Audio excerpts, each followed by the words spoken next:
జీవితంలో అలసట వచ్చినప్పుడు మన బలం మన నుంచి పోయినట్టుగా అనిపిస్తుంది.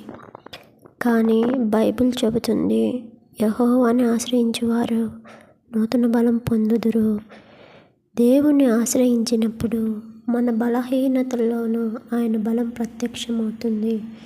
ఈరోజు యెహోవాని ఆశ్రయించు, నీవు నూతన బలం పొందుకుంటావు. ఆమెన్.